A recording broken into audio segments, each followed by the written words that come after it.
understand a lot of these kids and a lot of these children are extremely damaged and traumatized, and especially in the black community. Our children have, well, specifically black men have the earliest sexual initiation on this planet. So now they have to use drugs and alcohol and become celebrities. They need that stimulation, being on stage and getting that attention. On the new song he dropped on Instagram last night, Kendrick broadened his scope from Drake to the culture as a whole, with a somber reflection detailing an image of a biblical apocalypse, letting the current state of culture burn to make way for a new earth, directly quoting the language of the book of Revelation, where John writes his own prophetic vision of the apocalypse. Shout out to JF Musics for pointing this out first, but the song isn't actually called Watch the Party Die. It's untitled, and fittingly it almost exactly mirrors Untitled 1 from Untitled Unmastered, a song that prophesies the apocalypse that the industry is heading towards in its current state. No more running from war wars. It's happening. No more pillow talking, jump starting neighborhood wars. Just as John from Revelations prophesies that the church was giving itself over to Jezebel, Kendrick directly name drops Jezebel here as what's leading artists to jail. The end result in jail by Jezebel, drugged up full of lies. His prophecies about Drake's fate and Euphoria are expanded here. Have you ever watched your enemy down like with a poker face? You're right, and this isn't like a direct diss at Drake. This is a warning shot at the entire industry. He's really saying, hey, it's about to go down, dog. Get ready for war. Because it's like that Drake situation, that's really just the beginning.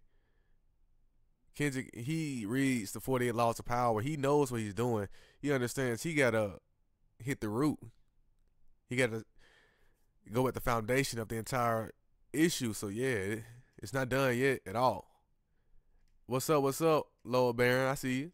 Walk that man down, that'll do everyone a solid. It's love, but tough love sometimes gotta result in violence. Arguing that just walking Drake down on the world stage isn't enough to save the youth, but that it was an early warning of the larger implosion coming everywhere in the culture. Burn a whole village, we start over, it's really that time. From media sources like DJ Academics, the radio personality pushing propaganda for salary, to scammers, they glorify scamming, you get chipped over this credit card.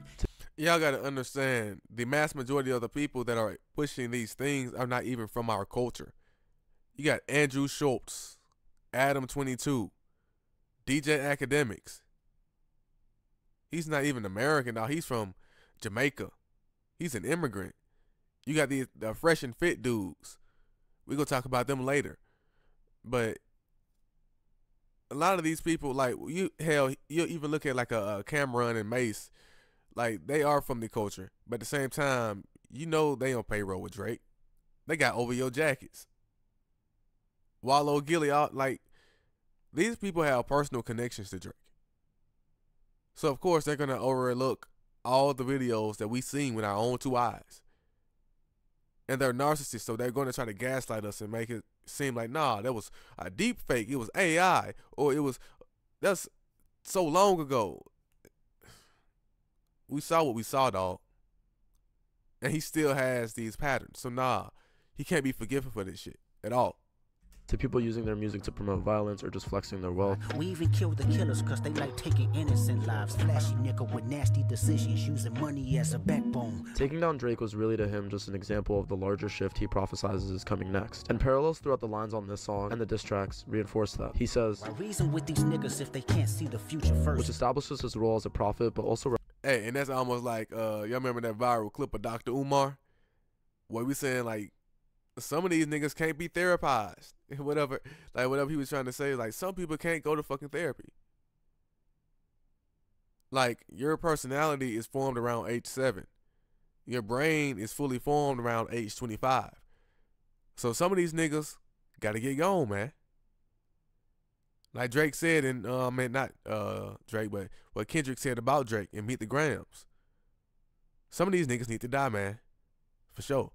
References the song that started the beef, like that, a song where Future came first. That line about scammers and credit card chips echoes back to this line on Euphoria. Everybody wanna be demon till they get chipped by your throwaway. And these lines kind of make it clear that he wasn't just talking about Drake. The role this song plays is expanding the meaning of that original line. He did say everybody wanna be demon, not just Drake. That the entire industry is following that spiritually corrupt path that he called out Drake for, and they're all doomed to go down with him. Hellcat, met his homeboys in them types LA solo. The cover of the track displays a picture of black Air Forces images, which can be interpreted in a couple of ways. The first and most obvious is Kendrick using the picture to show what time he's on, as black Air Forces are associated with being dangerous and ready for action. The second way you can interpret this image is as a response to Drake's diss track Push-Ups, where he shows a size 7 shoe label to mock that Kendrick is short and has small feet, I guess. There's a third way you can interpret this picture, but I'll get to that point a little later. Kendrick here is most likely speaking about the current status of hip-hop culture or even the entertainment industry as a whole. In an age where a money-hungry industry shamelessly provides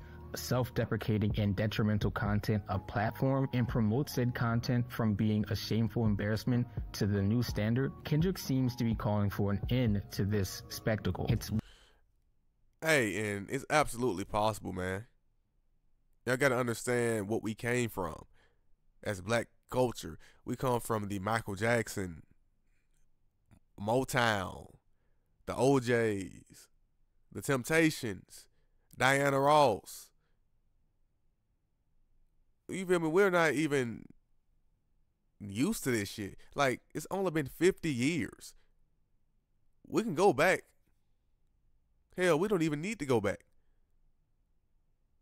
Just heal. And it just goes back to the culture. As a culture, we're starting to heal. So as we start to understand what's going on with the energy and frequencies and affirmations, you realize like the music that we put into our body is not worth it. So as a people, we're tired of it. And we're looking at Kendrick as that medium to communicate what we've all been saying and communicating at home within our own personal lives. So, man, it is what it is. Like, after this pandemic, everything changed. We had nothing but time to sit down and think. That's the reason why so many people were able to go through a spiritual awakening. This is the only opportunity that we actually had. Because, like, once you understand just peace in general, most people aren't even allowed to even achieve that flow state because we're constantly living in extremely traumatic situations that keep us extremely stressed. So they can't have time to go through a spiritual awakening. A lot of times going through spiritual awakenings was only meant for rich and privileged. Because they are the only ones that truly had the time. But after that pandemic, everything changed, man. We can't go back. And we're not going back. Worth noting that this song was timely released exactly when the 2024 VMAs commenced, quite literally interrupting the party. Kendrick speaks about the violence and the cycle of death, saying, "We even kill the killers because they like taking innocent lives," hinting at the way. And that's crazy too, like he just mentioned the VMAs. Like Kendrick had more views at the at his music video than the entire VMAs. And they had all these stars, all these celebrities. It's almost like that scene in The Dark Knight when the Joker came in the party. When he had threw Rachel out the window. It's almost like Kendrick is the boogeyman, for real. He's the Joker. Oh, man. Even those who commit violence are caught in a vicious cycle of destruction. He follows with a call to burn it down and start over. With the context of Kendrick Lamar's artistic career starting as an advocate for his community and the incarcerated in Section 80, to a voice for the voiceless in Good Kid, Mad City and To Pimp a Butterfly, to giving up and feeling defeated regardless of what you do on Damn, to giving the black community a roadmap to healing on Mr. Morale and the Big Steppers. It seems that Kendrick Lamar has come to the conclusion that trying to reason with people who don't see the bigger picture is pointless because they don't want to see it. He expresses that there's no use in arguing with those who are blind to the future when a circus is already in full swing. He condemns the glorification of scamming and superficial lifestyles many promote, calling out influencers and those who talk down on him for not. You feel me? And not just the Chase scam. Because, you know, that's how, the song was kind of new because he was mentioning the scamming. Because, the recent Chase Bank check fraud scam. But just scamming in general. It's like we are too conscious and aware nowadays. We know that these rappers and these influencers are broke. We know that these celebrities and these movie stars are broke. They're living paycheck to paycheck, man. Everyone is going through it financially. They're canceling shows. Their music's not selling. They're going on strike. So y'all got to understand, hey, they don't have a choice but to listen. They can't just flex their money and their power and their resources anymore. They don't understand that they need people. People are the most valuable currency. Money means absolutely nothing. You need money to give to people. So if you don't have the people on your side, it means nothing. Even then, going deeper, the people are the ones who fund you. We're the ones who give you the resources. And what they do is they maintain that power by using manipulation and deception tactics, held through music, art, visuals, clothing, scamming, to keep us in control. Nah, bro, doesn't work no more. We cool off that. Playing along with the industry's trends, but understands they don't hate him, rather they hate what he stands for. Kendrick gives them a reminder that he has consistently embodied patience, integrity, and wisdom, qualities that are rare in a world obsessed with instant gratification and fame. Personally, I believe this implies they not only hate what Kendrick stands for, but they hate the fact that they don't embody the same qualities. Conversely, he celebrates. Exactly, and that's one thing money can't buy, dog. I keep saying it. Money cannot buy peace. Money can't buy shadow work. Money cannot buy angelic numbers. So you can go to Dr. Miami, go to Columbia and try to get your face redone, get hair implants, try to get your body touched up. All that doesn't change it. If anything, it makes it worse. People that are actually going to therapy and doing shadow work understand it only makes your damage and your trauma even more obvious, because it shows what you're willing to do for external stimulation. So it just goes into body dysmorphia. And it's understandable once you understand a lot of these kids and a lot of these children are extremely damaged and traumatized, and especially in the black community. Our children have, well, specifically black men have the earliest sexual initiation on this planet. I keep saying that. And here, let's go back to the baby. He was assaulted at 5 years old. R. Kelly, 8 years old. Lil Wayne, about 11 years old. A lot of these kids were assaulted. So understand why they have these anger issues. They have these sexual deviant patterns. Because to them, it's completely normal. They don't understand that. And you just understand the stats behind it. The victims of abuse are usually most likely to become the abusers. So that's the reason why we're giving them attention. Not because they're just so amazing at their jobs. They need constant stimulation. They're constantly chasing after that stimulation since they felt that as a child. So now they have to use drugs and alcohol and become celebrities. They need that stimulation being on stage and getting that attention. Because it started off just being class clowns. We know the Disney Channel bully stereotype. Like the guy that's at school causing trouble all the time is most likely going home and being abused and tortured. They have an extremely traumatic home life. So it's the same story, man. And it's extremely obvious. And I see y'all in the chat too. I see say D1. Yeah, we gonna check that out after this. Cause I ain't even heard nothing from it either. So appreciate y'all.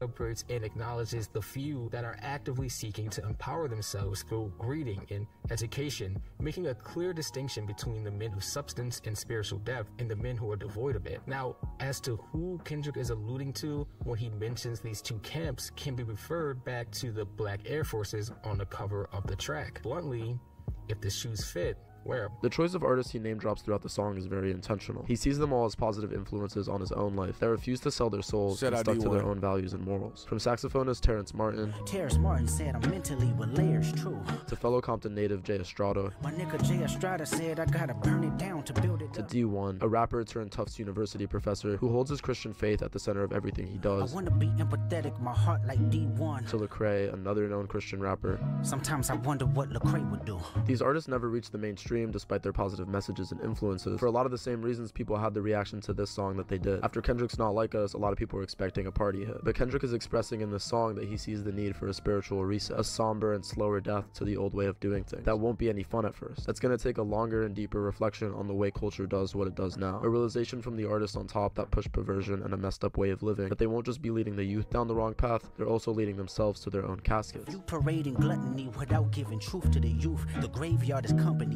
Yeah, Mr. Beast and Dr. Dre have a lot of, I said Dr. Dre. But and Drake have a lot of similarities.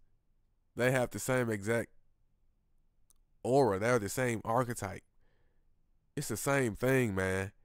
It's like all these demons are being brought to light, man, exactly like Cat Williams was saying. I understand even Cat Williams is just a medium. He's just observing the patterns. That's all it is, it's pattern recognition. Just tell us what casket the truth. Finally, in a gut-wrenching line, Kendrick states, "Would trade all of y'all for Nip," expressing his disappointment in the state of the culture, making it clear that Nipsey Hussle, a symbol of integrity and growth, is worth more than the collective empty behaviors of those that are currently occupying the industry. In the course of the track, Kendrick essentially breaks into prayer, talking to God about his divided thoughts on what he should do, saying, "God bless these words, dear God, bless how I think. Dear God, draw the line. They're trying to confuse them with me." The chorus highlights. And I guess it goes back to Kendrick's speech at the Compton Community College, where he was saying, no matter what, just constantly speak to God all the time. And even if you're not a Christian, you could be an atheist. This just goes back to just Nikola Tesla, understanding the subconscious does not know the difference.